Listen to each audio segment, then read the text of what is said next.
TDAH, toque, depressão, ansiedade.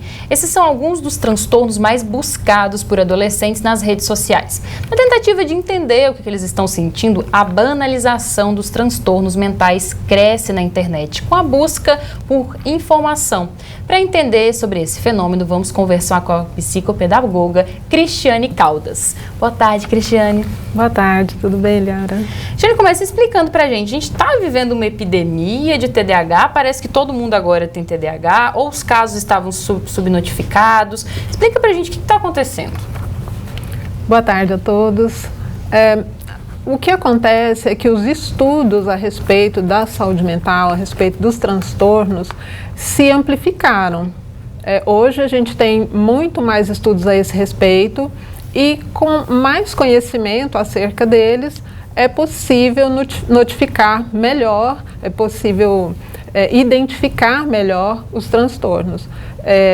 A respeito de subnotificação, a gente ainda tem algumas questões relacionadas a isso, muito porque a sociedade tem um certo receio em relação à saúde mental, em relação a procurar ajuda.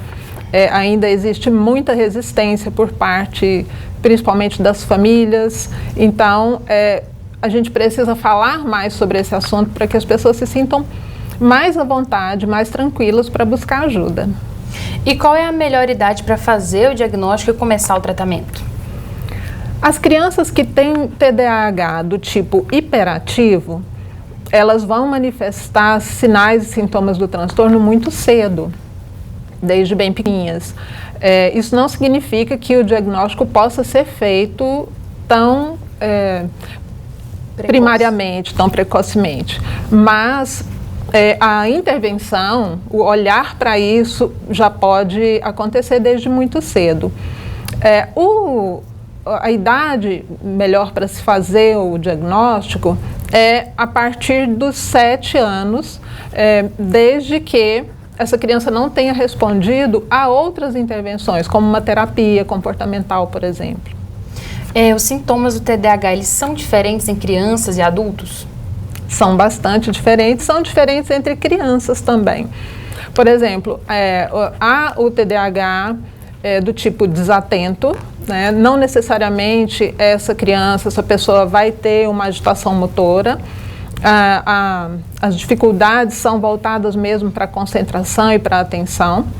E aí, no caso de meninas, por exemplo, elas podem passar muito desapercebidas na escola, porque como elas são quietinhas, comportadinhas, os professores não percebem que aquilo pode ser um sinal de desatenção. Às vezes se confundem com uma dificuldade cognitiva até. Quando existe o TDAH do tipo hiperativo, a gente já sabe que é uma criança mais agitada, uma criança que precisa de se movimentar com mais frequência. Elas se colocam em risco, elas se machucam com mais frequência.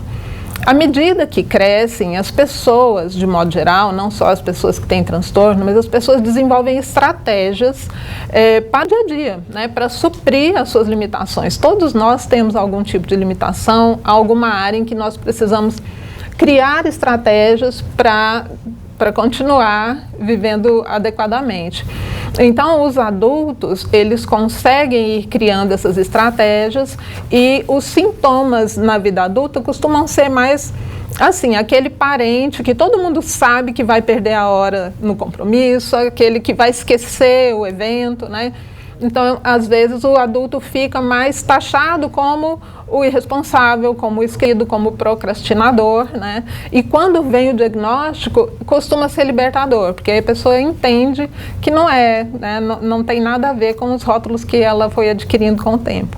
Cristiane, muito obrigada pela sua ação aqui no TJ Goiás e até uma próxima oportunidade. Eu que agradeço.